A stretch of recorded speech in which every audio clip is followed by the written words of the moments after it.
আচ্ছা বলুন তো, ভাগ্য কি আল্লাহর হাতে, নাকি আমরা নিজেরাই সেটাকে গড়ে নিতে পারি? এ প্রশ্নের উত্তর খুঁজতে হলে শুনতে হবে দীপকের গল্প। দীপক এক গরিব ঘরের ছেলে, যার স্বপ্ন ছিল বিশাল। জীবন বারবার তার পথ রোধ করতে চেয়েছে, কিন্তু সে হার মানেনি। আজকের এই গল্প তোমাকে শেখাবে, বড় হতে হলে শুধু স্বপ্ন দেখলেই হয় না, সে স্বপ্নের জন্য লড়াই করতে হয়।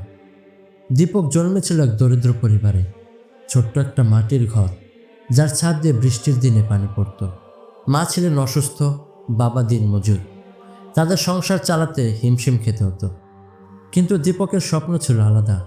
সে চাইতো অনেক বড় হতে, সমাজের জন্য এবং দেশের জন্য কিছু করতে। কিন্তু স্বপ্ন দেখা যত সহজ, সে স্বপ্ন বাস্তবায়ন করা ঠিক ততটাই কঠিন। স্কুলে যাওয়ার আগে সে চায়ের দোকানে কাজ করত। সকালে দোকান ঝাড়ু দেওয়া, বাসন ধোয়া, দিনভর কেটলে হাতে চা পরিবেশন করা, লোকজনের খোঁচা সহ্য করা। লোকজন বলতো, গরিবের ছেলে কি আর বড়লোক হবে, এমন ছেঁড়া শার্ট পরে কি কেউ পড়াশোনা করে? কিন্তু দীপক এসব কথা পাত্তা দিত না। সে জানতো, গরিব হয়ে জন্মানো দোষের নয়, কিন্তু গরিব হয়ে মরে যাওয়া দোষের। একদিন ভোরবেলা কুয়াশার মোড়া শীতের সকাল, দোকানে ভিড় কম, ঠান্ডায় সবার হাত পা জমে যাচ্ছে। ঠিক তখন এক বৃদ্ধ দোকানে এলেন।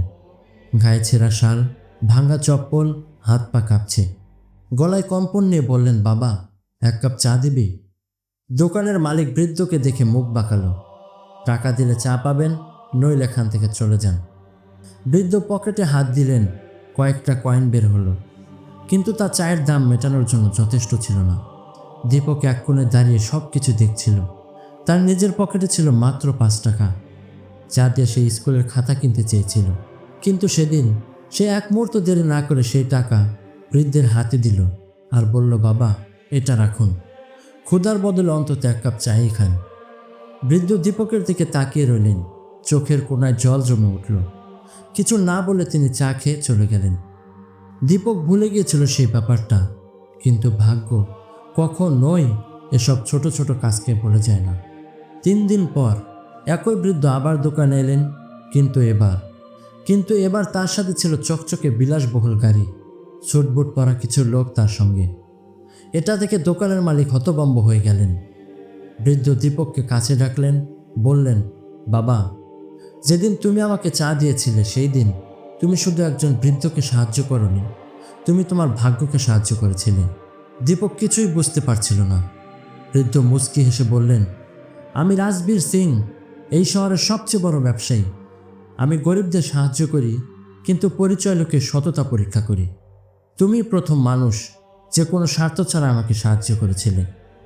সেদিন থেকে রাজবীর সিং দীপকের পড়াশোনার সমস্ত দায়িত্বের পাশাপাশি দীপকের পরিবারেরও দায়িত্ব নিলেন। কয়েক বছরের মধ্যে সে চা বিক্রি করা ছেলেটি আইএএস অফিসার হয়ে গেল। একদিন দীপক তার গ্রামে সেই পুরনো চায়ের দোকানে গেল, যেখানে একসময় লোকজন তাকে নিয়ে ঠাট্টা করত। আজ সেখানে সবাই তাকে স্যার বলে সম্বোধন করা শুরু করলো। দোকানের মালিক দীপককে জিজ্ঞেস করলো, স্যার, আপনার ভাগ্য কিভাবে বদলে গেল, এর রহস্যটা কি?